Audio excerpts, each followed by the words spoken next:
Hello दोस्तों, V and B technical education में आपका स्वागत है। अपने जो लखनऊ मेट्रो रेल कॉरपोरेशन के क्वेश्चन पेपर कर रहे हैं, इस क्वेश्चन पेपर के अंदर अपने कल वाले लेक्चर के अंदर 15 क्वेश्चन कर दिए हैं।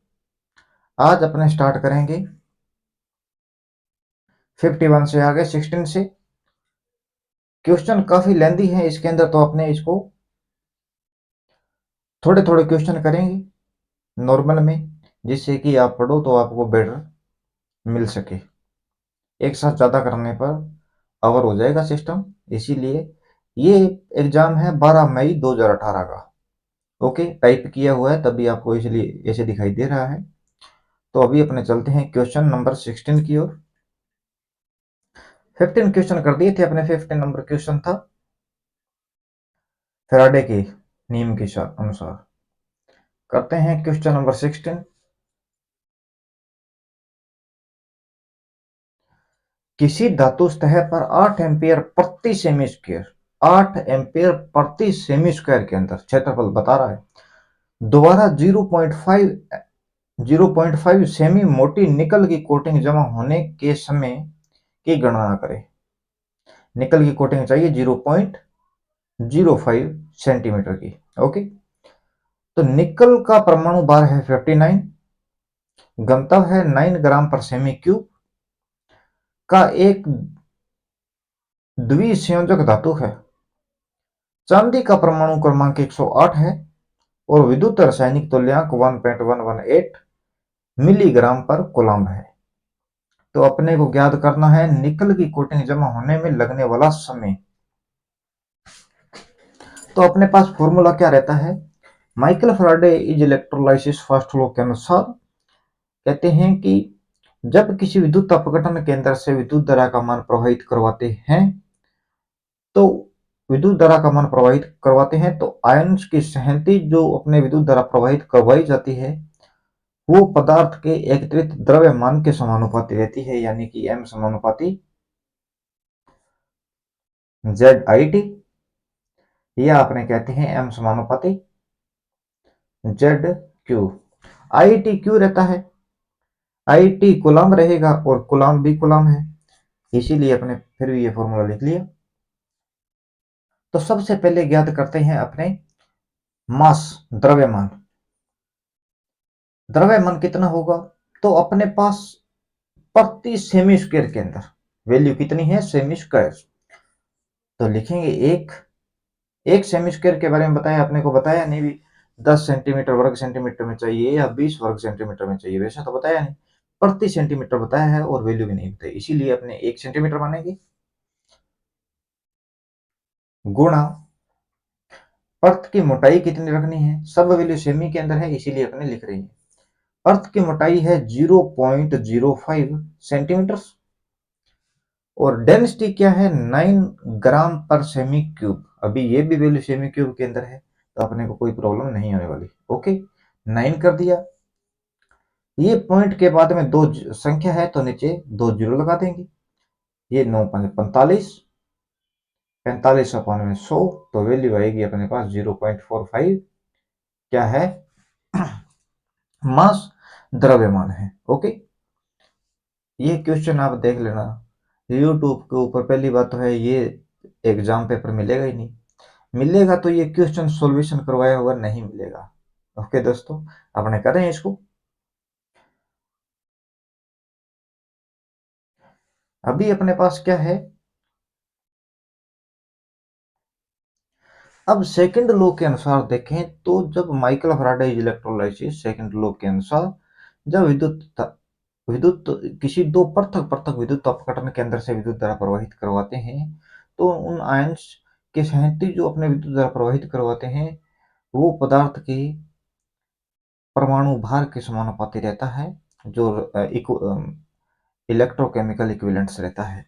इसीलिए अपने लिखेंगे E1 अपॉन में E2 is equals to Z1 upon में Z2 is equals to M1 upon में M2। ओके, तो ईएमएफ का अपने इसके अंदर है नहीं, तो अपने लिखेंगे क्वेश्चन के अंदर Z1। Z का मतलब क्या है? Electrochemical equivalent.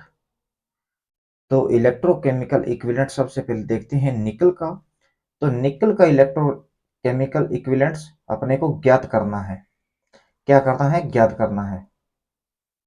इलेक्ट्रोकेमिकल इक्विवेलेंट ज्ञात करना है निकल का। और अपने पास चांदी का परमाणु क्रमांक है, परमाणु क्रमांक लिख लेते हैं पहले, 108। चांदी का है अपने पास 108। अपॉन में सबसे पहले 108 को अपने अपॉन में रख लेंगे। 59 अपॉन में दो। दो क्यों लगाया? तो ये यहाँ पर लिखा हुआ है मेटल्स क्या है? द्विसंयोजी है, द्विसंयोजक धातु है। क्या है? द्विसंयोजक धातु, इसीलिए अपॉन में दो लगाया है। और अपने पास ये चांदी का परमाणु क्रमांक है 108। अपॉन में 108 इज इक्वल्स टू, यहां तक आया समझ में? ओके, आगे चलते हैं। अभी अपने क्वेश्चन में देखेंगे कि क्वेश्चन के अंदर चांदी का परमाणु क्रमांक 108 है, इलेक्ट्रोकेमिकल इक्विवेलेंट्स क्या है? 1.118 मिलीग्राम पर कूलम्ब। चांदी की वैल्यू अपने नीचे लिखी है, तो यहां पर लिखेंगे चांदी का अपने पास रहेगा 1.118 मिलीग्राम पर कूलम्ब के अंदर। और इलेक्ट्रोकेमिक चांदी के अंदर अपने पास 108 है। और निकल की कोटिंग जमा होने में लगने वाला टाइम, टाइम ज्ञात करने के लिए लगने वाला टाइम की गणना कीजिए। तो अपने इसके अंदर करेंगे, टाइम्स अपने को ज्ञात करना है। सबसे पहले अपने इसके अंदर ज्ञात क्या करेंगे? 1.118 इलेक्ट्रोकेमिकल इक्विवेलेंट, ये जेड लिख देते हैं यहाँ पर,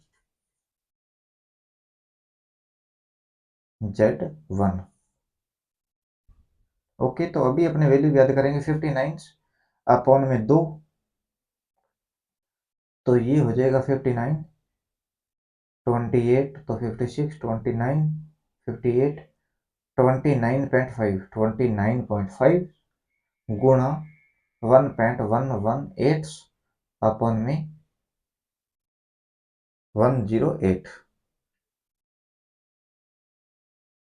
देख लेते हैं क्वेश्चन में वैल्यू सेम है क्या? अपने पेज में नहीं आ रहा, इसीलिए करना पड़ रहा है ऊपर नीचे। किसी धातु की सतह पर 8 एम्पियर प्रति सेमी स्क्वायर द्वारा मोटीलेयर तैयार कोटिंग में लगने वाला समय।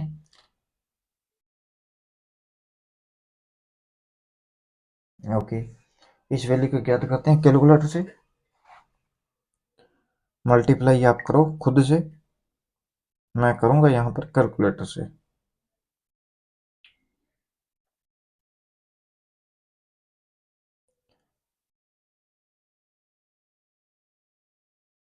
ओके, तो इसके अंदर यहाँ पर अपने को वैल्यू मिली है, एक सेकंड लिखते हैं यार, 0.30।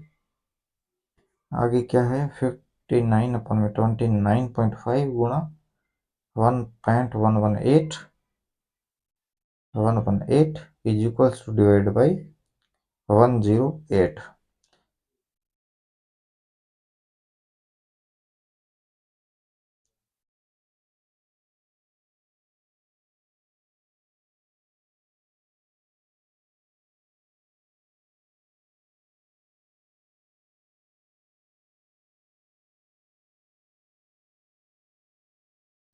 0.3053 ओके, ये अपने पास आ गया इलेक्ट्रोकेमिकल इक्विवेलेंट्स। ओके, क्या है? आया है इलेक्ट्रोकेमिकल इक्विवेलेंट। अभी अपने पास M समानुपाती ZIT होता है, अपने पास मास द्रव्यमान 0.45 अपने याद कर लिया है। इलेक्ट्रोकेमिकल इक्विवेलेंट की वैल्यू है 0.3053। ओके। धारा अपने पास 8 एम्पियर है, 8 एम्पियर प्रति सेमी स्क्वायर जो ऊपर लिखा हुआ था। टाइम अपने को ज्ञात करना है तो अपने लगाएंगे m अपॉन में जेड आई, तो इक्वल में आएगा अपने पास टाइम। तो यहां पर m कितना है, मास द्रव्यमान 0.45,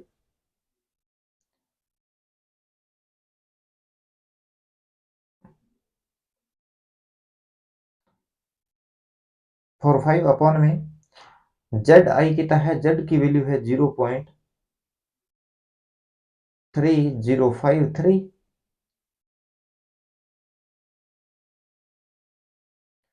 3053,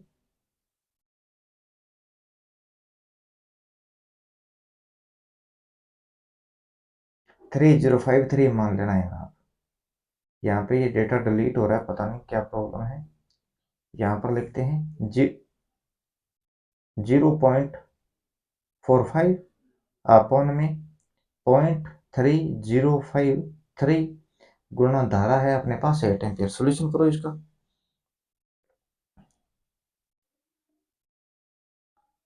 और 5 अपने यहाँ पर एक प्रॉब्लम कर दी है, और वो प्रॉब्लम क्या है कि यहाँ पर सभी वैल्यू जो है वो है सेमी स्क्वायर के अंदर। ओके।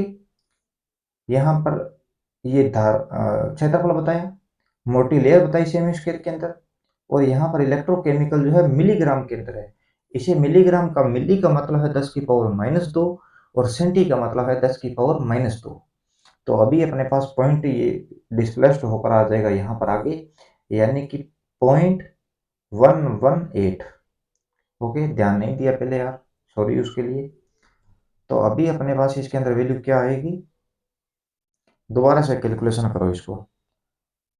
29.5 5 गुणा 0.1118 is equals to divide by 108। ये अपने पास वैल्यू आएगी, ये वैल्यू नहीं होगी, इस वैल्यू को हटा ही देते हैं अपने। ओके, तो अपने पास यहाँ पर वैल्यू आएगी 0.0305। ओके, 30305 आ गया। और यहाँ पर अपने फॉर्मूला लिखा कि m समानुपाती जेड आई टी। तो यहाँ पर अपने पास मास ज्ञात कर लिया था 0.45। ओके, और इलेक्ट्रोकेमिकल इक्विवेलेंट्स की वैल्यू है ये 0.03053। ओके, और धारा का मान अपने ऊपर दिखाया हुआ है कि 8 एम्पियर है। तो टाइम निकालना है तो m अपॉन में जेड आई हो जाएगा। तो यहाँ पर अपने ज्ञात करते हैं इसको यहाँ से हटाकर लिखते हैं, तो इसका आएगा 0.03053। ओके, गुणा आएगा मल्टीप्लाई में 8 एम्पियर्स। तो यहाँ पर इसको वापस से कैलकुलेशन करो, 0.45 अपॉन में 0.0305 मल्टीप्लाई 8।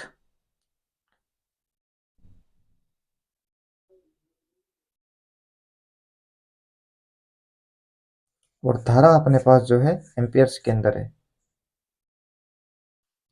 एम्पियर्स का है तो इसके अंदर भी अपने 10 की पावर -2, 10 की पावर -2 होता है सेंटी का अपने पास रहता है 10 की पावर -2। तो धारा अपने पास एम्पियर्स के अंदर है, तो इसको कन्वर्ट करने के लिए रहेगा अपने पास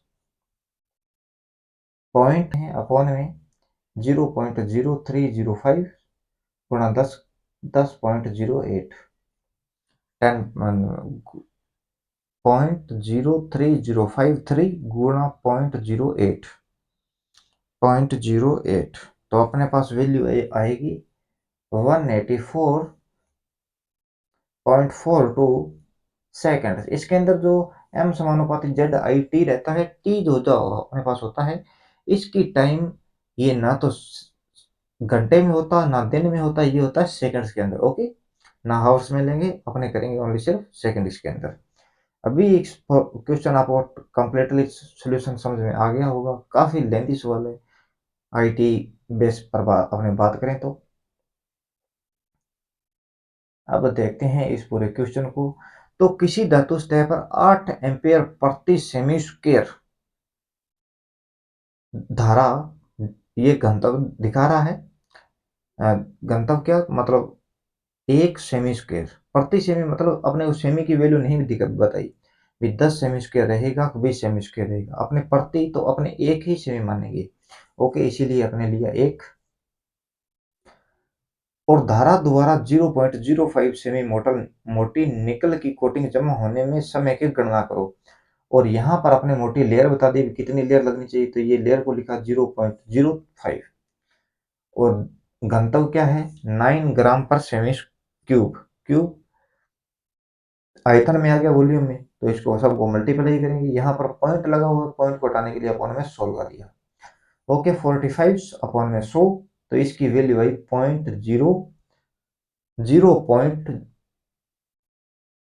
0.45।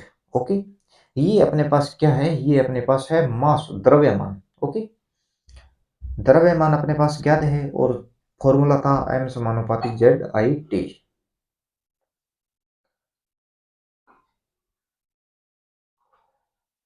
तो अपने पास मास ज्ञात आ गया।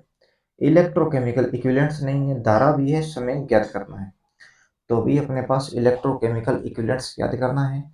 अपने पास चांदी का जो परमाणु क्रमांक है वो दिया है 108। ओके, 108 चांदी का। और 59 अपने को दिया है निकल का। तो द्विसंयोजक धातु है तो अपने डिवाइड कर देंगे 2 से, इसीलिए 2 से डिवाइड कर दिया। और यहाँ पर अपने पास आया इलेक्ट्रोकेमिकल्स इक्विवेलेंट ECE। ये अपने पास निकल का है और चांदी का अपने को दिया है 1.118। ये वैल्यू क्या है, मिलीग्राम में है, पहले अपने इस पर ध्यान नहीं दिया था। ये मिली में है, मिली की वैल्यू रहती है 10 की पावर -3, जबकि सब वैल्यू अपने पास सेंटी में है, तो सेंटी के लिए रहता है 10 की पावर -2।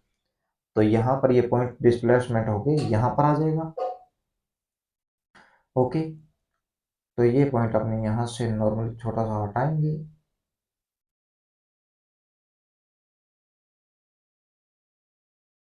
नहीं हट रहा तो भी कोई प्रॉब्लम नहीं है, यहाँ पर पॉइंट लगाया।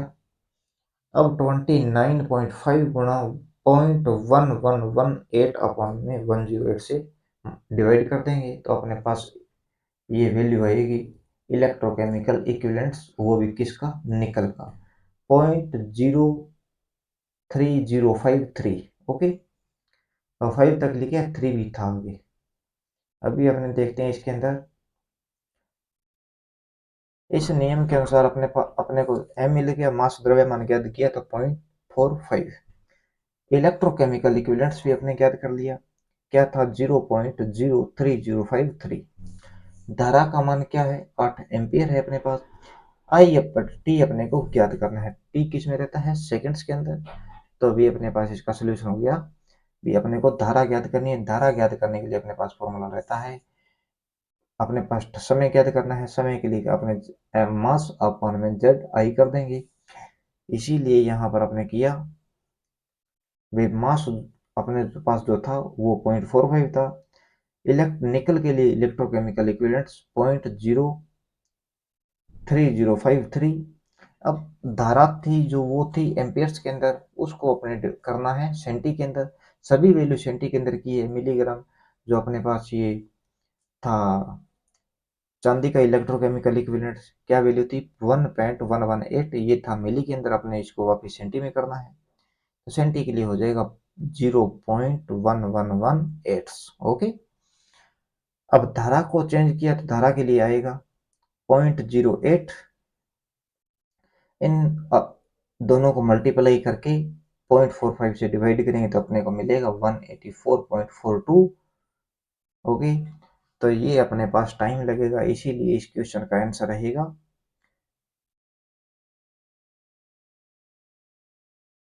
हटा देते हैं। आप स्क्रीनशॉट ले लेना, वीडियो को पॉज करते रहना पहले। अभी टोटल डेटा हटा देते हैं। तो अभी अपने पास इस क्वेश्चन का आंसर रहेगा 184 सेकेंड्स। आप यूट्यूब पर देख लेना, आपको मिल जाए तो बेटर है, आपको नहीं मिलेगा ये क्वेश्चन। जिन्होंने भी सोल्यूशन करवाया है इस वीडियो को पॉज कर दिया है। अभी अपने देखते हैं। वैसे अपने किसी की बात नहीं करते, कोई मतलब नहीं है किसी से, अपने तरफ से अपने बेटर देंगे आपको, किसी की बात से कोई मतलब नहीं। एक पूरा चक्कर पूरा करने के लिए प्रत्यावर्ती धारा द्वारा लिए गए समय को क्या कहा जाता है? That the time taken by AC to completely one cycle is known as. तो इसे पूरा चक्कर करने के लिए प्रत्यावर्ती लिए गए समय को क्या कहते हैं? तो समय को अपने कहते हैं प्रत्यावर्ती धारा का काल अवधि, काल अवधि। ऑप्शन नंबर रहेगा बी। और प्रति सेकंड के अंदर जितने साइकिल लगते हैं उसे अपने फ्रीक्वेंसी कहते हैं। पर साइकिल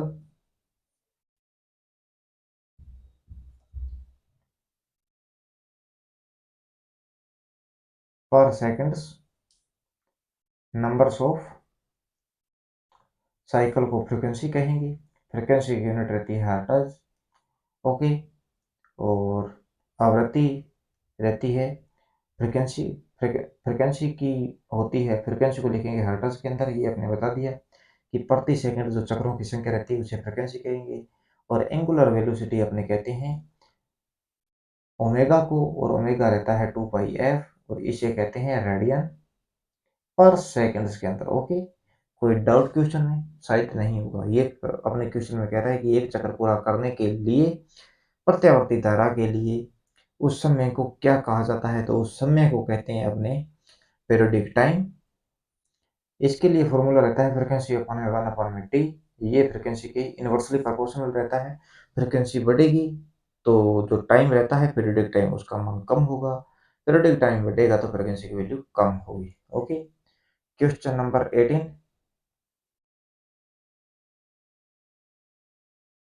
किसी 200 पाई रेडियन पर सेकंड के कोणीय वेग की वेवफॉर्म की अवधि क्या होगी? फिर ये पीरियोडिक टाइम पूछ रहा है, पीरियड।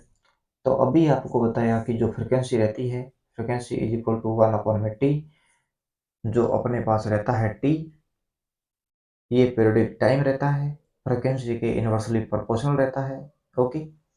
तो अपने को वैल्यू दी है 200 पाई रेडियन पर सेकंड। इसका मतलब है रेडियन पर सेकंड, इसका मतलब है कि ये एंगुलर वेलोसिटी है।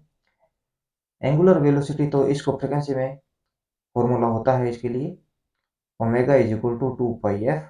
फ्रीक्वेंसी याद करनी है तो ओमेगा अपन में 2 पाई हो जाएगा। ओमेगा रहता है 2 पाई एफ, और यहाँ पर अपन में 2 पाई, 2 पाई से 2 पाई काटेंगे अपने को बचेगा फ्रीक्वेंसी। तो अभी अपने पास 2 से डिवाइड करेंगे आएगा 100, और पाई से पाई काट देंगे तो अपने पास फ्रीक्वेंसी क्या है? 100 हर्ट्ज। ओके। 100 हर्ट्ज अपने पास फ्रीक्वेंसी आ गई। तो अभी फ्रीक्वेंसी 1/में फ्रीक्वेंसी करेंगे तो पीरियोडिक टाइम आएगा। T is equal to frequency है 100 हर्ट्ज की, तो पॉइंट लगाया 0, 0 लगाएंगे 0 और आएगा 1, यानी कि 0.1 सेकेंड इसके अंदर पीरियोडिक टाइम की वैल्यू रहेगी। अब अपने पास सेकंड के अंदर कोई वैल्यू नहीं है तो अपने मिली सेकंड में कन्वर्ट करना है, तो गुणा 1000 से कर देंगे, मिली में वैल्यू आ जाएगी। पॉइंट के बाद में दो संख्या है तो 2 जीरो लगा देंगे, 2 जीरो से 2 जीरो, तो अपने पास बचेगा 10 मिली सेकेंड्स। ऑप्शन नंबर हो जाएगा ए। किसी प्रकार का डाउट आपको नहीं होगा। ये 200 पाई रेडियन पर सेकंड, तो ये एंगुलर वेलोसिटी रहती है। एंगुलर वेलोसिटी को अपने को कहते हैं रेडियन पर सेकंड के अंदर इकाई है इसकी। इसको लिखते हैं ओमेगा के अंदर। ओमेगा रहता है 2 पाई एफ। एफ अपने को ज्ञात करना है तो ओमेगा अपन में 2 पाई करेंगे, 2 पाई से 2 पाई डिवाइड, तो अपने को बचेगा फ्रिक्वेंसी ओनली। और पीरियोडिक टाइम जो होता है फ्रिक्वेंसी के इनवर्सली प्रोपोर्शनल रहता है, तो इसीलिए अपने 1/में 100 किया तो आया 0.01 सेकेंड। सेकेंड के अंदर कोई वैल्यू नहीं है तो अपने मिली के अंदर ज्ञात करनी है, तो मिली के अंदर हो जाएगा गुणा मल्टीप्लाई 1000 से, 10 की पावर 3 से। ओके। Question number 19। 60 हर्ट्ज आवृत्ति की प्रत्यावर्ती धारा का अधिकतम मान 120 एम्पीयर। इसके तात्कालिक मूल्य मूल्य के लिए समीकरण क्या होगी?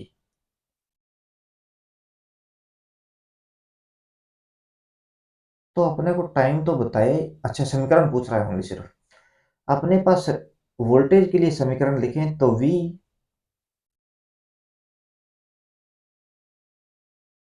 Is equal to V max sine omega T रहता है, और I की बात करें तो I is equal to I max sine omega T.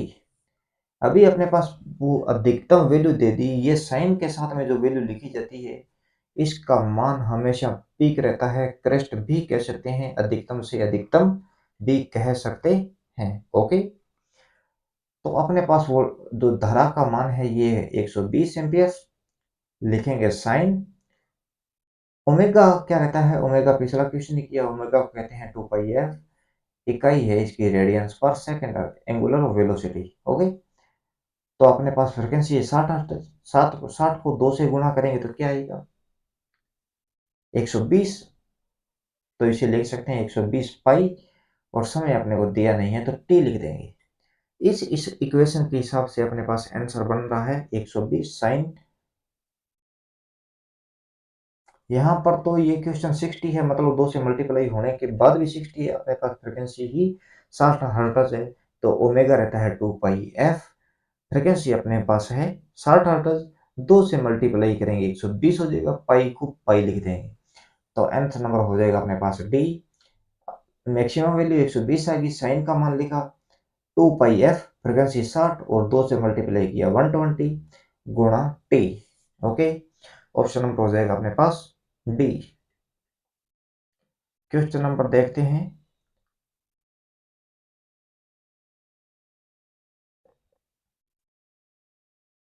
20 number. 60 hertz आवर्ती की प्रत्यावर्ती धारा का अधिकतम मान 120 एम्पीयर, और इसे 1/72 सेकंड्स के बाद तात्कालिक मान क्या होता है।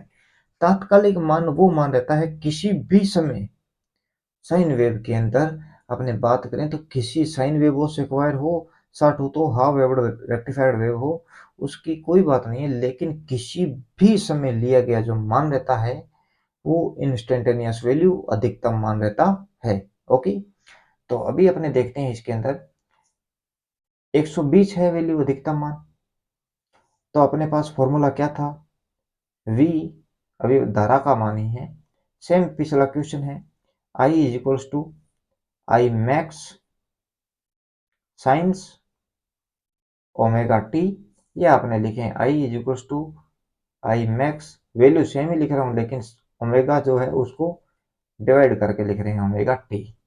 तो अपने पास धारा का मान है 120, वैल्यू लिखेंगे साइंस और 2, और फ्रिक्वेंसी है अपने पास 120। यहाँ पर पाई की जो वैल्यू रहती है, पाई की वैल्यू रहती है अपने पास 180 डिग्री, कोणा टाइम्स है अपने पास 172।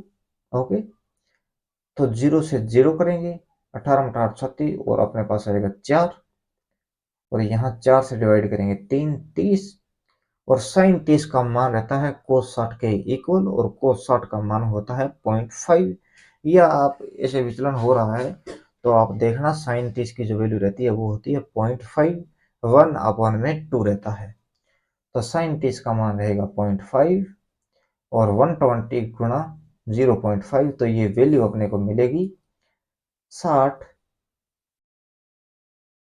Amperes instantaneous value, IN instantaneous value रहेगी 60 एम्पियर। क्वेश्चन नंबर का आंसर हो जाएगा डी।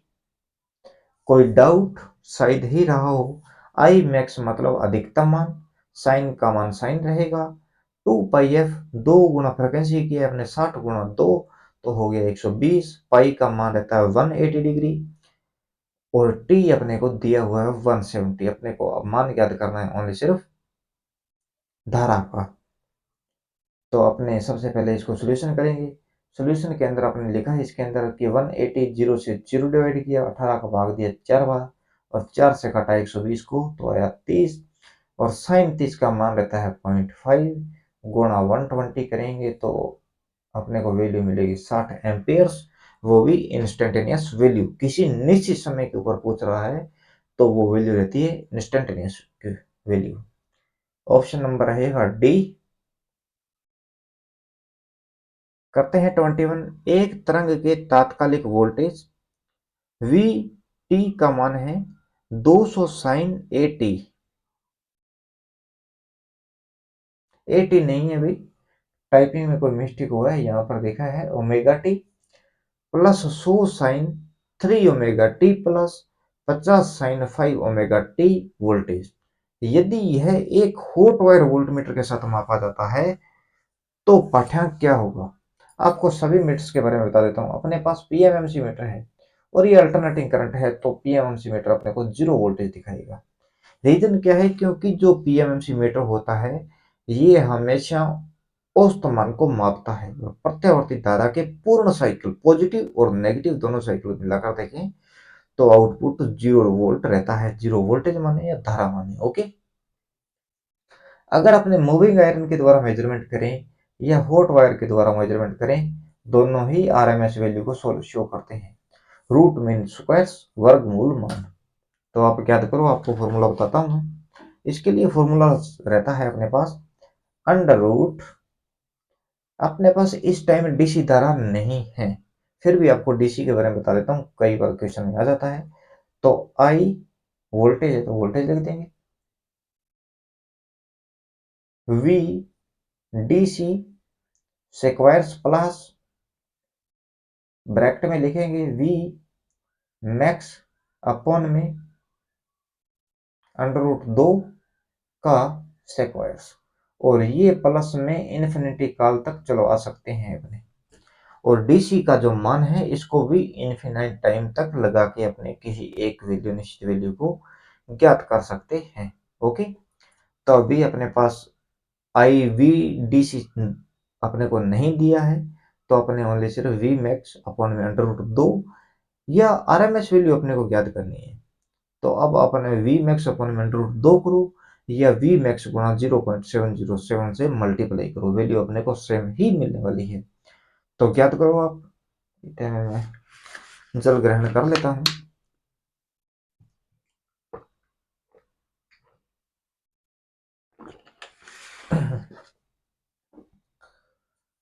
तो चलो देखते हैं, इसको करते हैं सोल्यूशन इसका।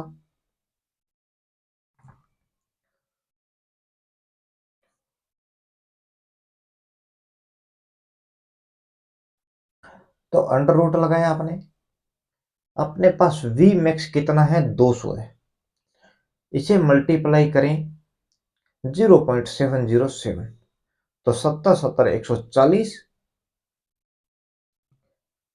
140 या 200 के अंदर गुणा 707, तो ये आएगा 14 14, यानी कि अपने को वैल्यू मिलेगी यहाँ पर 141.4 का सेक्वायर्स। ये अपने आरएमएस वैल्यू ज्ञात कर ली है 200 का। अभी अपने लिखेंगे 100 के बारे में, तो 100 के अंदर 1/414 से डिवाइड करो या 0.707 से मल्टीप्लाई करो, एक ही वैल्यू प्राप्त होने वाली है। तो सिर्फ 0.707 से करेंगे तो इसका मान मिलेगा अपने को 70.7, इतना दिख ही रहा है। पॉइंट जो हट जाएंगे उधर से तो 70.7 मिलेगा अपने को। तीसरी अपने पास वैल्यू है, इसका होल स्क्वायर कर देंगे। तीसरा वैल्यू है अपने पास 50, तो 50 अपॉन में इसका आ जाएगा 70 का आता रहेगा। चलो ज्ञात करो, इस पूरी कैलकुलेशन को अपने शो करेंगे। तो इसके अंदर रहेगा 50 के अंदर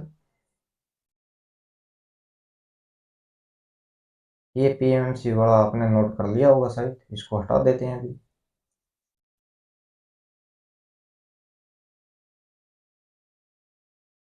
आप करोगे सॉल्यूशन, इतने तक मैं इसको हटा देता हूँ थोड़ा।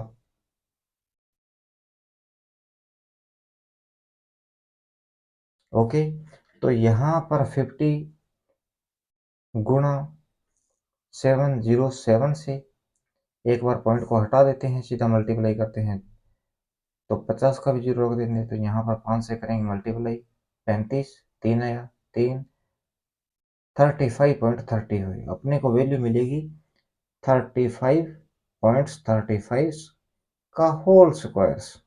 ओके, अब इनका होल स्क्वायर करके योग करो, योग करने के बाद में अंडर रूट निकालो तो अपने को वैल्यू फाइंड आउट हो जाएगी। चलो मैं भी करता हूँ, आप भी करो। अंडर रूट अपॉन में स्क्वायर किया 141.114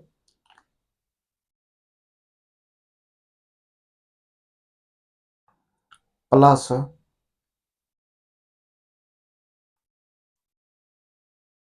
70.7 प्लस 35 का होल स्क्वायर।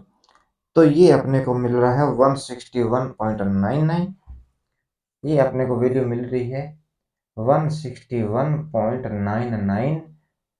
तो राउंड फिगर के अंदर अपने मानेंगे 162 वोल्टेज। ओके दोस्तों, इसी कारण ये अपने अंडर रूट में फॉर्मूला लिखा है वी डी सी स्क्वायर। ये प्लस लगा लगा के इन्फिनिटी टाइम तक लिख सकते हैं जितनी अपने पास वैल्यू है, और प्लस गुणा अपने प्लस में अपने पास ऐसी वैल्यू है वी मैक्स अपॉन में अंडर रूट 2 करके होल स्क्वायर करो, या वी मैक्स गुणा 0.707 के साथ गुणा करके होल स्क्वायर करो। वैल्यू अपने को सेम ही मिलने वाली है। अभी अपने पास इस क्वेश्चन का आंसर रहेगा ऑप्शन नंबर बी। चलते हैं नेक्स्ट क्वेश्चन की ओर।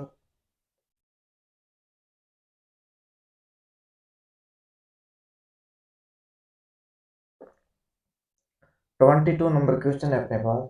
एक वैकल्पिक वोल्टेज का आरएमएस मान और औसत मान 0.25 आरएमएस है और औसत मान है अपने पास 0.125 वोल्ट। तो वैकल्पिक तरंग के फॉर्म फैक्टर की गणना करो।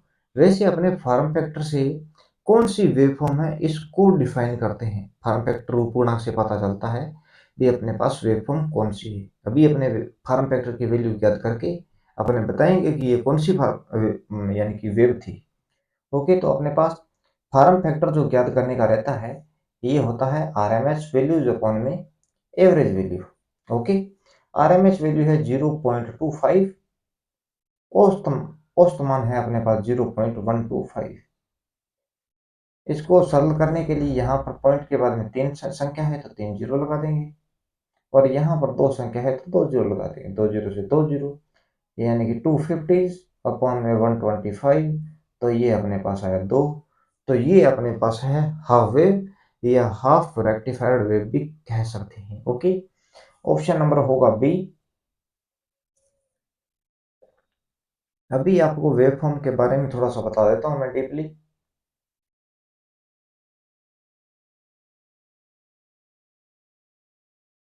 तो अपने अभी देखते हैं साइन वेव के अंदर साइन वेव रहती है, सेक्वायर्स वेव रहती है, सॉटूथ वेव होती है, हाफ वेव रहती है।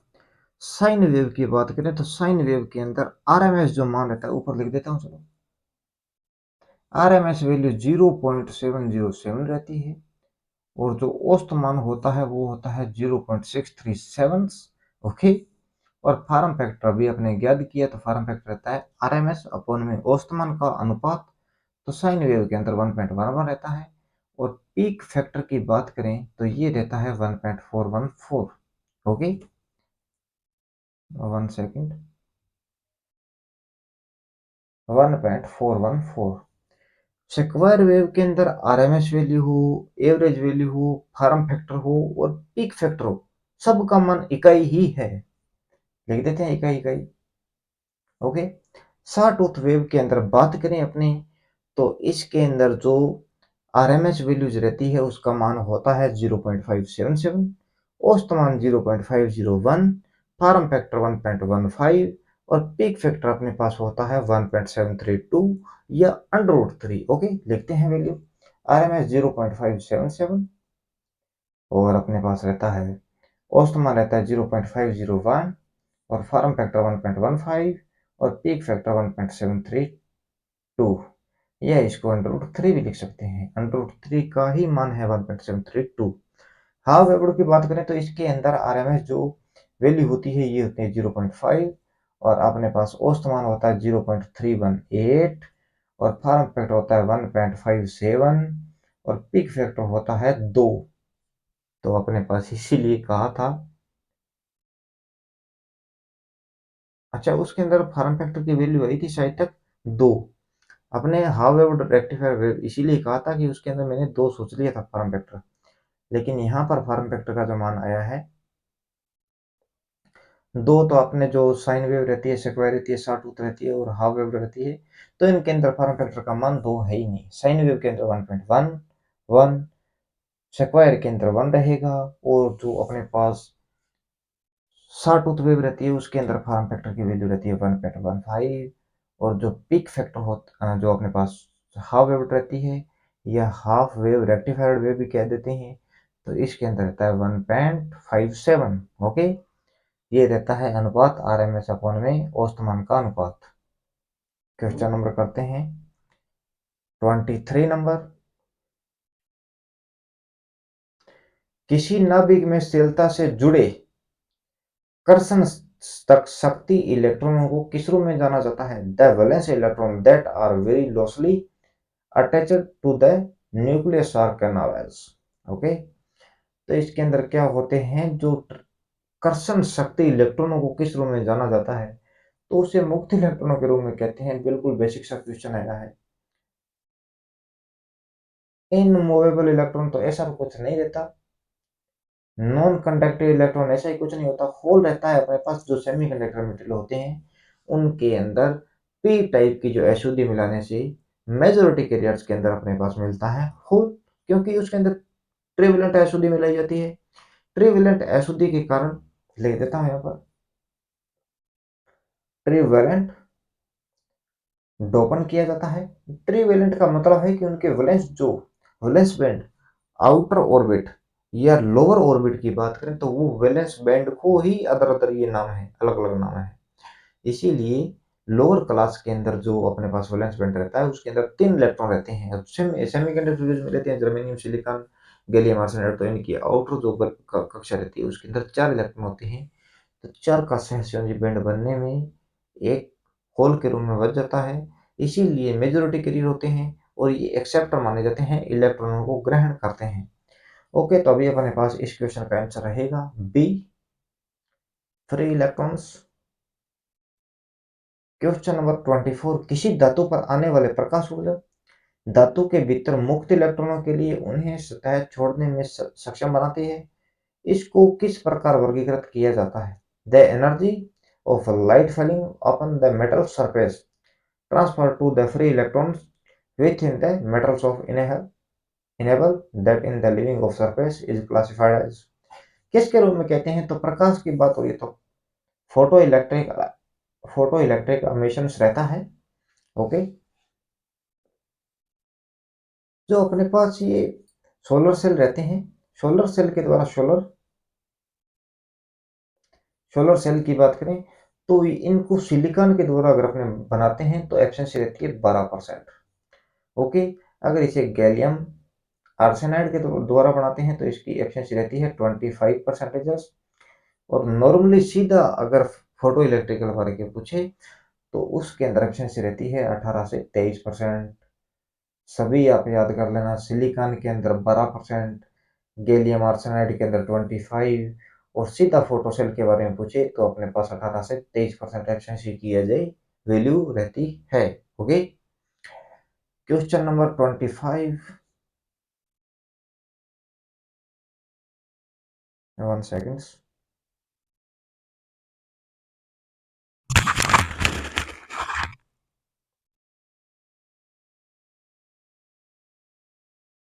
25 नंबर क्वेश्चन है अपने पास। किसी अर्धचालक में कर्षण शक्ति और चलन बैंड के बीच ऊर्जा अंतर, energy gap between balance and conduction band is. ये आपको बता चुका हूं लेकिन अभी अपने दोबारा करेंगे, इनको बनाते हैं सभी के बारे में।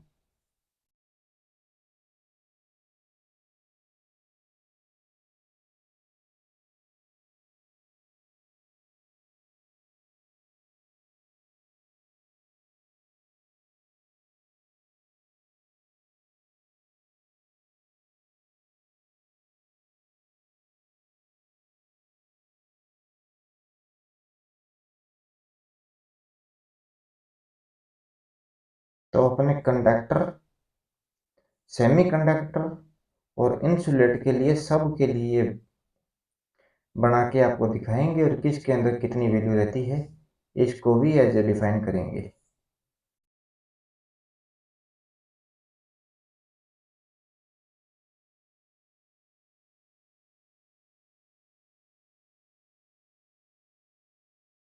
ओके, तो सबसे पहले बात करते हैं कंडक्टर के लिए। कंडक्टर ये है कंडक्शन बैंड, हायर क्लास कह देते हैं, अंडर ऑर्बिट कहेंगे जो यानी कि इंटरनल जो कोर रहती है उस ऑर्बिट को कह सकते हैं, या हायर क्लास कह सकते हैं कंडक्शन बैंड को। ओके, हायर क्लास या इंटरनल ऑर्बिट। ओके, और ये अपने पास है वैलेंस बैंड, तो इसको कहते हैं लोअर ऑर्बिट, या इसको कहेंगे लोअर क्लास कहेंगे, या इसको अपने लोअर ऑर्बिट कह दिया, लोअर क्लास कह दिया।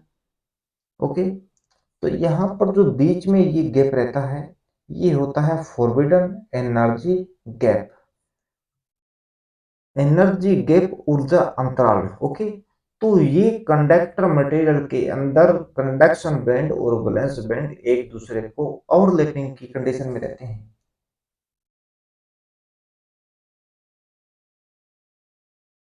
ओके, ओवरलैपिंग रहती है, तो इसीलिए इनके रहता है 0.0 इलेक्ट्रॉन वोल्ट, 0.0 इलेक्ट्रॉन वोल्ट, यानी कि 0 electron volt forbidden energy gap की वैल्यू रहती है कंडक्टर के अंदर। ओके, ये अपने पास है सेमी कंडक्टर का, तो ये है कंडक्शन बैंड, इंटरनल ऑर्बिट या हायर क्लास, ये अपने पास वैलेंस बैंड है, और ये अपने पास एनर्जी गैप था, और ये है valence band.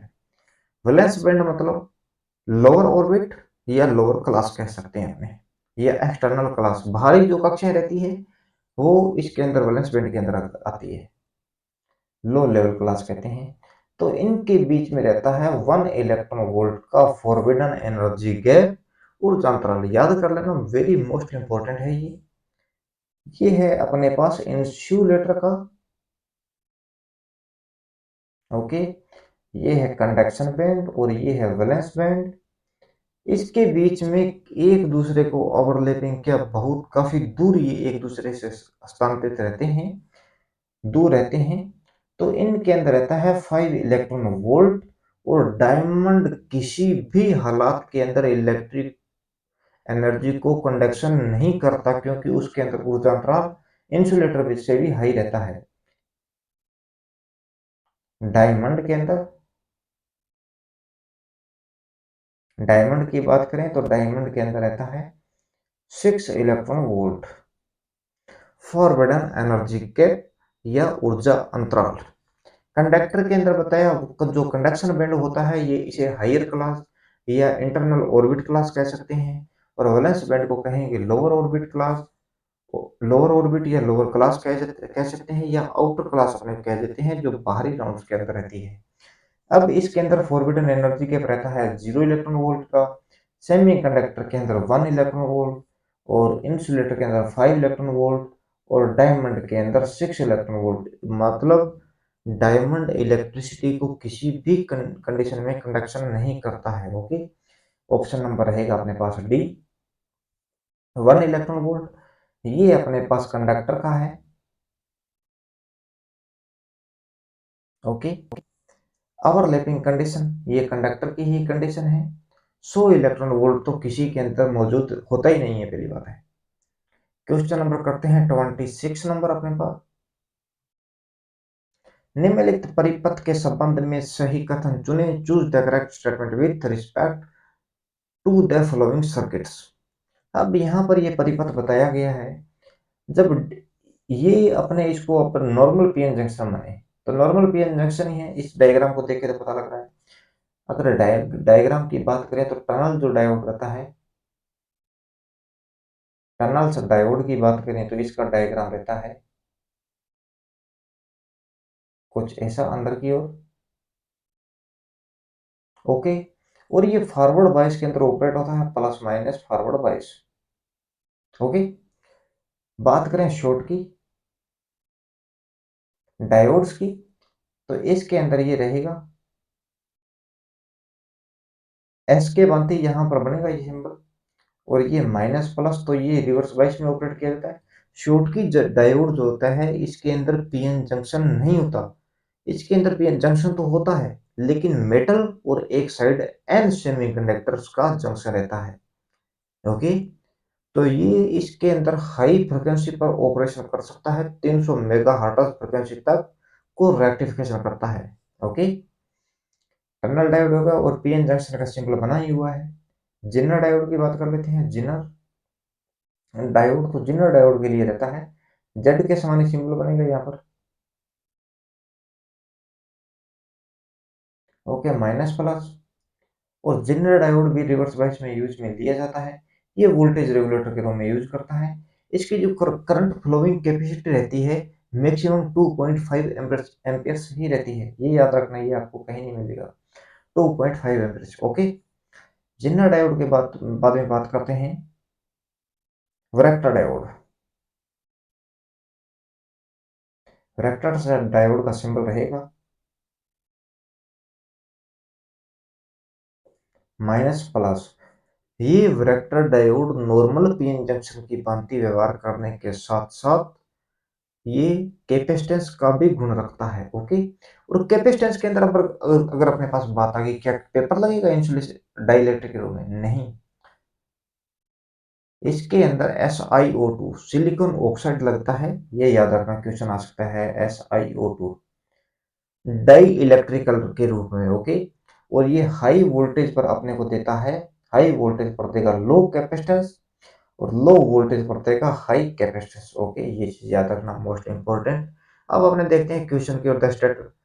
Choose the correct statement with respect to the following circuits.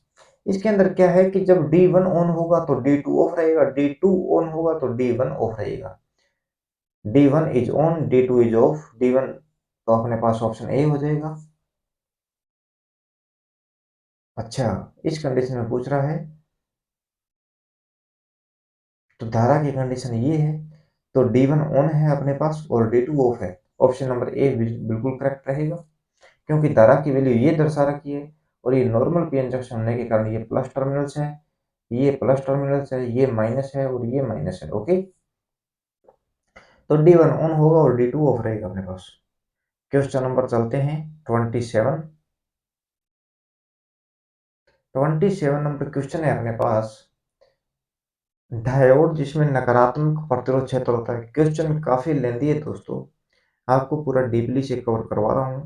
Video को में कोई भी प्रकार का आपको डाउट लगे तो आप कमेंट बॉक्स आपके लिए खुला है, आप कमेंट कीजिए उसमें जी भर भर के, जैसा भी आपसे लिखा जा रहा है। ओके, तो आपको दोबारा सोल्यूशन करवाएंगे यार। पहली बात तो है आप रिवाइज करोगे तो आपको बेटर फील होगा, बढ़िया कंडीशन में आप सीख पाओगे। फिर भी नहीं हो रहा तो आप यार कमेंट बॉक्स खुला है, आप टाइप कीजिए, आपको सोल्यूशन दोबारा प्रोवाइड करवाएंगे, उसमें कोई प्रॉब्लम की बात नहीं है। अभी तक आपके लिए जेई के पेपर भी लेके आ रहे हैं, जेई वालों के लिए भी जेई के पेपर लेके आएंगे अपने। अभी इस क्वेश्चन को करते हैं, डायोड जिसमें नेगेटिव प्रतिरोध क्षेत्र है और इसका उपयोग ऑसिलेटर में किया जाता है तो उसे क्या कहते हैं? है A has a negative resistance regions and used to in a oscillators. नेगेटिव प्रतिरोध क्षेत्र किस में होता है? 2-3 दिन ही पहले अपने क्लास में किए। नेगेटिव प्रतिरोध क्षेत्र जो रहता है वो रहता है टनल डायोड के अंदर। Okay okay, negative resistance region, अगर अपने 10 टर्मिनल्स डिवाइस की बात करें तो उसके अंदर रहता है यूजेटी के अंदर डबल बेस्ड डायोड, और B1 और B2 जो उसके बेस टर्मिनल्स रहते हैं उसके अंदर रेजिस्टेंस होता है 5 से 10 किलो ओम का। अपने करेंगे तो पूरा डीपली तक चलेंगे अपने, इसमें कोई प्रॉब्लम नहीं होने वाली। तो इसे अपने टनल डायोड के अंदर रहता है, फॉरवर्ड बायस में ऑपरेट किया जाता है। ऑप्शन नंबर ए होगा। ओके, ये लाइट इमिटिंग डायोड है, लाइट इमिटिंग डायोड के अंदर रहता है गैलियम आर्सेनाइड की बात करें और गैलियम फास्फाइड की बात करें, आर्सेनाइड के द्वारा लाल कलर प्राप्त होता है और फास्फाइड के द्वारा हरा कलर प्राप्त होता है। ओके, इसके अंदर कुछ बताऊं तो रेड कलर की जो एलईडी रहती है, रेड कलर की वोल्टेज ड्रॉप रहता है फॉरवर्ड वोल्टेज ड्रॉप 1.8 वोल्ट। और ऑरेंज के लिए बात करें, ऑरेंज के लिए रहेगा अपने पास 2.0 वोल्टेज। ये दोस्तों याद करना है, वेरी मोस्ट इंपोर्टेंट है। आजकल कुछ कुछ ऐसे क्वेश्चन आ जाते हैं जिन्हीं के ऊपर मेरिट का डिसाइड किया जाता है। अभी ऑरेंज के लिए 2.0 वोल्टेज, और अपने पास येलो के लिए कलर वोल्टेज रहेगी 2.1 वोल्टेज। याद करना ये पूरी वैल्यू जाओ।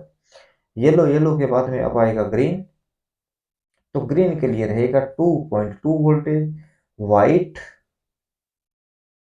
एंड ब्लू के लिए रहेगा अपने पास 3.2 वोल्टेज मैक्सिमम। अगर क्वेश्चन आ जाए भी ये एलईडी जो है उनके अंदर मैक्सिमम वोल्टेज ड्रॉप किस एलईडी के ऊपर है, अवॉइड कीजिए। व्हाइट नहीं है तो ब्लू कीजिए, ब्लू है, ब्लू नहीं है तो व्हाइट कीजिए। ओके, ये यार वैल्यू आप रिकॉर्ड करना। और जिन्ना डायोड के अंदर जो करंट कैरिंग कैपेसिटी मैक्सिमम रहती है ये होता है 2.5 एम्पेयर्स।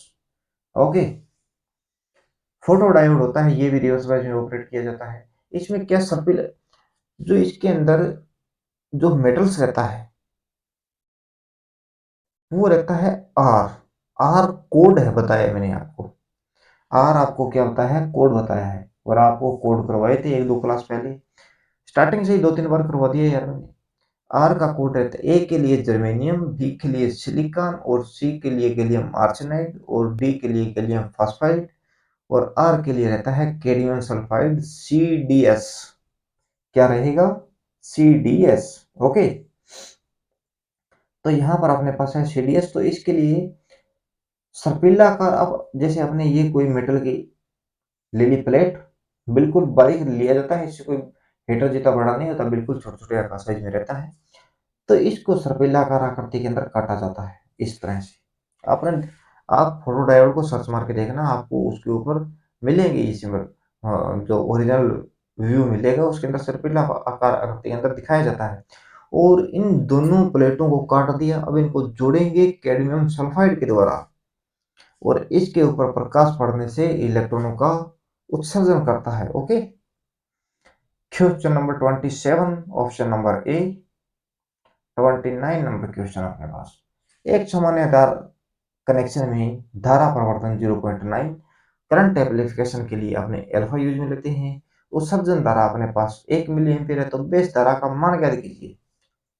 ये करंट करंट परिवर्तन की बात कर रहा है, तो अल्फा है अपने पास 0.9, अल्फा की वैल्यू है 0.9, तो अपने बीटा भी ज्ञात कर सकते हैं। बीटा के लिए यूज करते हैं अल्फा अपॉन में 1 माइनस अल्फा, और यहाँ पर अल्फा है तो बीटा अपॉन में 1 प्लस बीटा। और गामा के लिए रहता है, ये रहेगा हमारे पास 1 प्लस बीटा या अल्फा प्लस बीटा। अभी आपको सारी वैल्यूज में लिख के दिखाऊंगा, इसको हटा रहा हूँ, आपके कुछ इंपॉर्टेंट लगे तो लिख लेना, वेरी वेरी इंपॉर्टेंट है बाकी ये। अब अपने लिखते हैं अल्फा। अल्फा जो रहता है ये कॉमन बेस को होता है, बीटा जो रहता है कॉमन अमीटर्स का रहेगा, और जो गामा रहेगा ये रहता है अपने पास कॉमन कलेक्टर्स का। अब यहाँ पर अपने पास इसकी मतलब है आउटपुट अपॉन में इनपुट क्या रहेगा, कॉमन अमीटर्स के लिए आउटपुट अपॉन में इनपुट्स,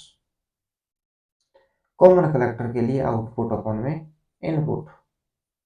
पूरा डीपली से लिखेंगे। आउटपुट के लिए कॉमन बेस में रहेगा IC, और इनपुट रहता है IE। और अपने पास जो IE करंट होता है ये इक्वल रहता है बीटा प्लस बीटा, बेस का करंट और कलेक्टर का करंट के योग के इक्वल अमीटर्स करंट रहता है। ओके, इसके अंदर क्या होता है, अपने पास जो ट्रांजिस्टर है, बे एमीटर और कलेक्टर फॉरवर्ड बायस, बेस और कलेक्टर रिवर्स बायस। अब रिवर्स बायस में वोल्टेज का मान बढ़ाते बढ़ाते हैं, तो मेजोरिटी कैरियर्स के अलावा माइनॉरिटी कैरियर्स जो रहते हैं वो रन करते हैं अल्पसंख्यक। ओके, तो इसमें रिवर्स बायस में वोल्टेज का मान बढ़ाते जाते हैं, तो एक कंडीशन आती है कि माइनॉरिटी कैरियर्स जो रहते हैं इनकी स्पीड इतनी हो जाती है कि ये जंक्शन लेयर को पार करके कंडक्शन करवा देते हैं। ओके, तो रिवर्स बायस में वोल्टेज बढ़ाते जाते हैं, तो जंक्शन जो रहता है, इसे जंक्शन का मान कम होते जाता है। इसे कहते हैं बेस विड्थ मॉड्यूलेशन। और इसे अपने बेस नैरोइंग भी कहते हैं। ये याद कर लेना, एक क्वेश्चन काफी बार देखा है मैंने एग्जाम्स के अंदर। तो अपने पास अल्फा के लिए रहेगा कॉमन बेस, आउटपुट अपॉन में इनपुट, आउटपुट रहेगा IC और इनपुट रहेगा IE। ओके, बीटा रहता है कॉमन एमिटर के लिए आउटपुट अपॉन में इनपुट्स, तो अपने पास इनपुट रहता है IC और आउटपुट रहेगा IC और इनपुट रहता है अपने पास IB।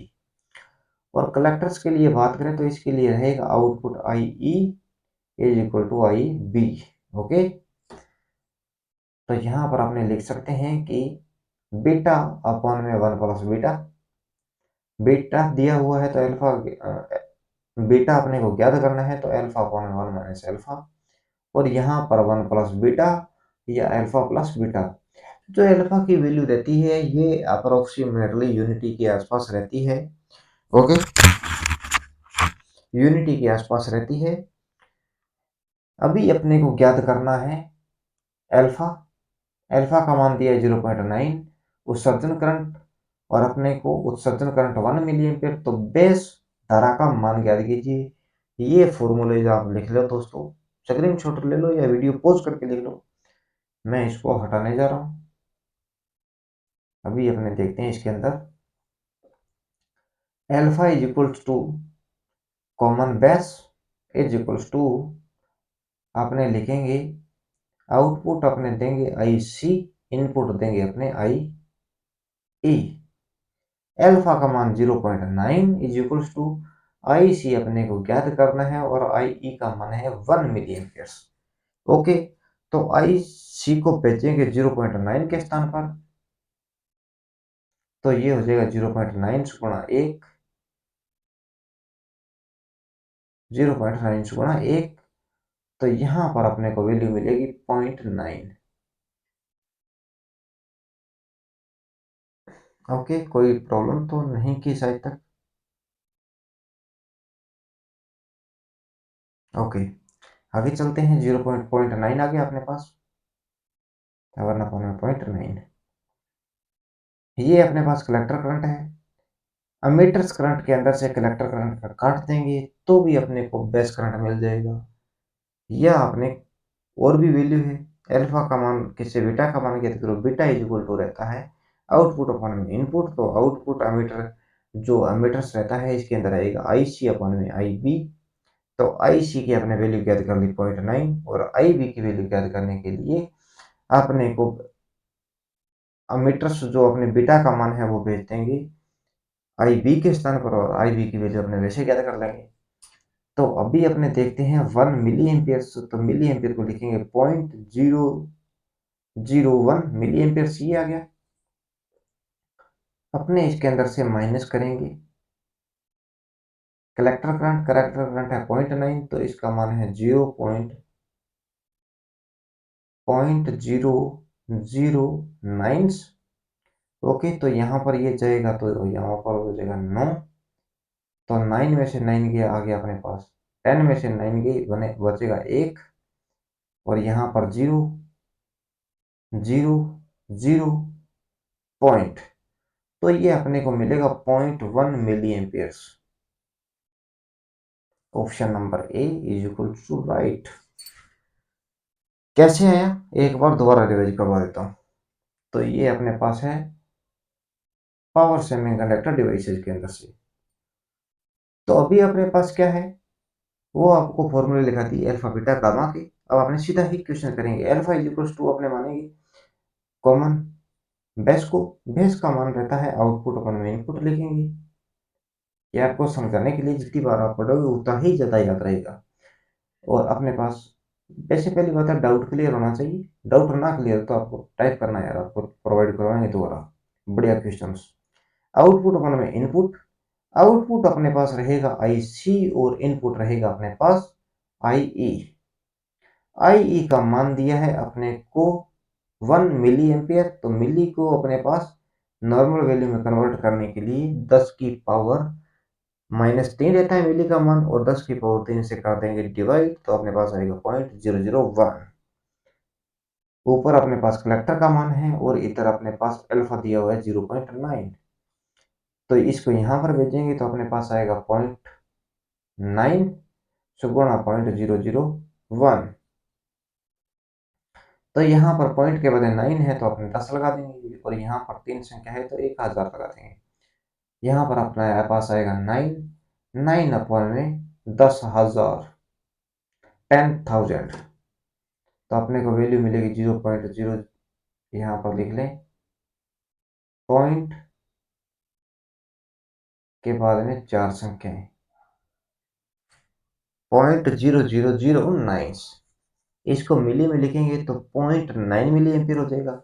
आपको पहले ही मैंने बताया था कि आई अमीटर्स करंट जो रहता है, I base current plus I collector current. अब अपने को ज्ञात करना है बेस करंट, तो I ammeters current minus collector current हो जाएगा। अमीटर करंट है अपने पास 0.001, अब माइनस करना है अपने को ये कलेक्टर करंट, तो 0.0009। ओके, थोड़ा यहाँ से हटा देते हैं ये तक मामला, करते हैं सॉल्यूशन फिर। तो इसके अंदर अपने पास, सॉरी यार,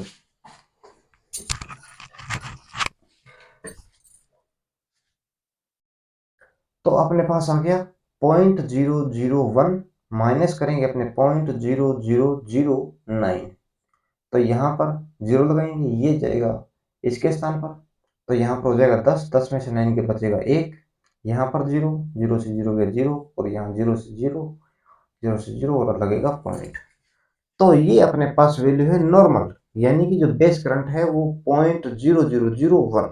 अपने क्या ये सेंटी करंट के अंदर, मिली एम्पियर्स के अंदर, माइक्रो एम्पियर, ये अपने को बोलने में लिखने में आसानी हो, इसीलिए इन वैल्यूज का कन्वर्जन करते हैं, अपने कन्वर्ट करते हैं वैल्यूज को। अपने पास ये है तो अब 10 की पावर 3 से मल्टीप्लाई करेंगे तो अपने पास मिली में आ जाएगा 10 की पावर 3। तो यहाँ पर 10 की पावर तो 3 संख्या के बाद में पॉइंट पहुंचेगा, तो ये आ जाएगा अपने पास 1 मिलीज एम्पियर्स, 1.1 मिली एम्पियर। मल्टीप्लाई करके दिखा देते हैं आपको, 1 सेकेंड्स, आपको भी थोड़ा समझ आएगा इसके अंदर।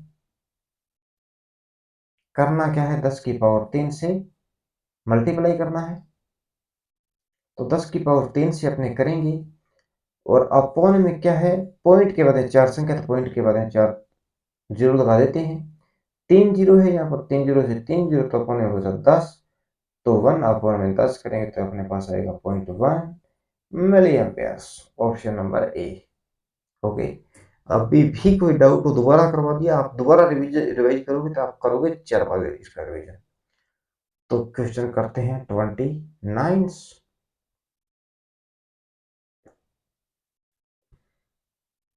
बीजेटी एम्पलीफायर के संबंध में अल्फा का मूल्य और बीटा के 49 के बराबर है।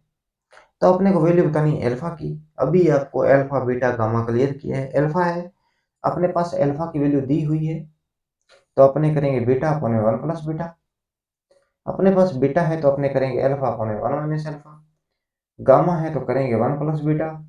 जो अल्फा रहता है ये अप्रोक्सीमेटल यूनिट होता है but not unity. Okay, unit के आसपास रहता है पर जीरो इकाई नहीं हो सकता। ओके, अब अपने 1 प्लस बीटा, जो गामा रहता है काफी बड़ी वैल्यू रहती है, तो अपने इसको लिख सकते हैं अल्फा प्लस बीटास, दोनों में से कोई आपको बढ़िया लगे वो ही लिख लेना। तो अभी अपने पास बीटा की वैल्यू है, अल्फा ज्ञात करना है, तो फॉर्मूला ये लगाएंगे, 49 इज अपॉन में 50, यानी 49 प्लस 1 50 हो जाएंगे। इक्वल करो, पॉइंट लगाया 0, तो ये जाएगा 9 बार, बचेगा 40, 40 के आगे 0, 400, 400 के अंदर जाएगा 8 बार, 0.098, ऑप्शन नंबर बी। बिल्कुल आपको पहले सोल्यूशन करवा चुका हूँ, कोई दिक्कत नहीं है, बेटर कोई क्वेश्चन है ये, कोई टेंशन वाला सवाल नहीं है। फिर भी आपको एक बार रिवाइज करवा देता हूँ। अल्फा रहता है beta upon 1 plus beta, beta रहता है alpha upon 1 minus alpha, gamma रहता है 1 प्लस बीटा। 1 प्लस बीटा इसलिए लिखते हैं कि गामा काफी बड़ी वैल्यू रहती है, तो एक आदत थोड़ी अपने पास वैल्यू रहती है, उसके अंदर कोई मायने नहीं रखता है अल्फा का मान। Unity, approximately unity but not unity, इकाई के आसपास रहता है पर इकाई नहीं कह सकते अपने। ओके, तो अपने पास रहेगा, इकाई होने में की है क्या है, लेकिन इकाई से ज्यादा नहीं होगा किसी भी हालत में, यानी कि 0.0001 भी नहीं कहेंगे अपनी अल्फा को। ओके, मान इसका इकाई से ज्यादा नहीं हो सकता, पावर फैक्टर की भांति। ओके, पर लेकिन रीडिंग नहीं रहता इसके अंदर। चलो अभी देखते हैं इस क्वेश्चन को। तो अपने को चाहिए अल्फा, बीटा अपने को दिया हुआ है, तो बीटा अपने 1 प्लस बीटा, बीटा की वैल्यू है 49, बीटा की वैल्यू है अपने पास 49, और 49 प्लस 1 तो अपने पास हो जाएगा 50, इज इक्वल लगाया, पॉइंट लगेगा 0 आएगा, और 0 से 0 हटा देंगे, 5 का गया 9 बार, बचा 4, 4 के आगे 0 लगा तो आएगा 8, 0.98 अल्फा की वैल्यू है अपने पास। 30 नंबर क्वेश्चन, आज का लास्ट क्वेश्चन। दोस्तों क्वेश्चन काफी डीपली थे ये, आपको काफी डीपली से ही करवाए हैं। कोई भी डाउट लगे तो आप पूछना बेझिझक, कमेंट बॉक्स आपके लिए ओपन कंडीशन में है। ओके, अभी अपने पास 15 क्वेश्चन ही करेंगे, बढ़िया होने चाहिए, कम चाहे हो कोई प्रॉब्लम नहीं है, डाउट भी क्लियर होना चाहिए। एम्पलीफायर ये दिया हुआ है, दिए गए एम्पलीफायर के लिए आईसी, एल लिखा हुआ एल नहीं है, ये आईसी है। कलेक्टर करंट का मान क्या देते, find the value of IC for giving amplifiers. इसके अंदर वोल्टेज अपने पास 8 वोल्टेज है, धारा के लिए फॉर्मूला रहता है अपने पास, धारा इज इक्वल टू वोल्टेज अपन में रेजिस्टेंस, तो वोल्टेज अपने पास है 8, और यहाँ पर रेजिस्टेंस जो है,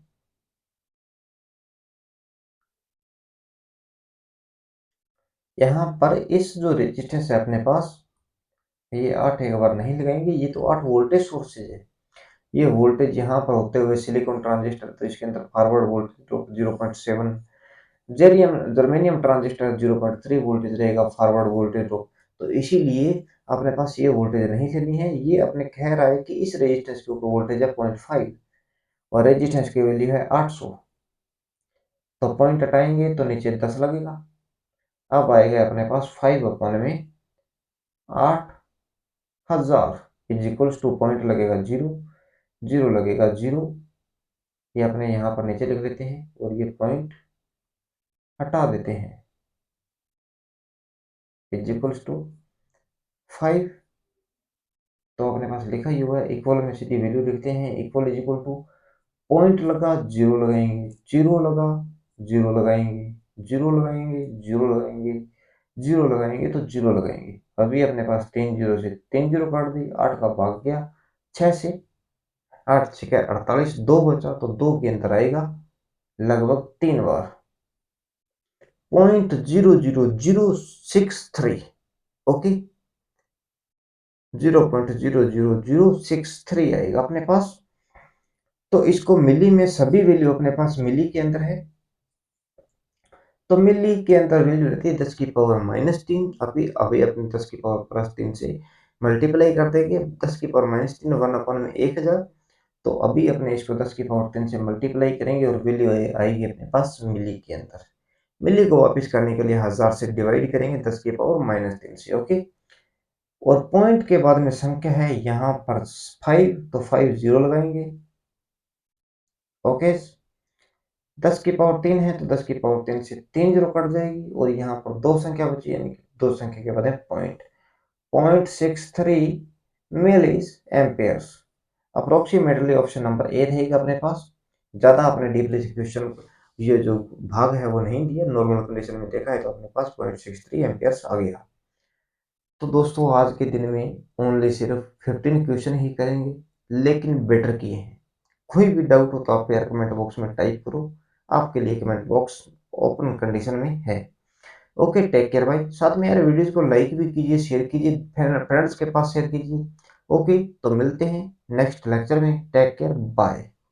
ओके दोस्तों।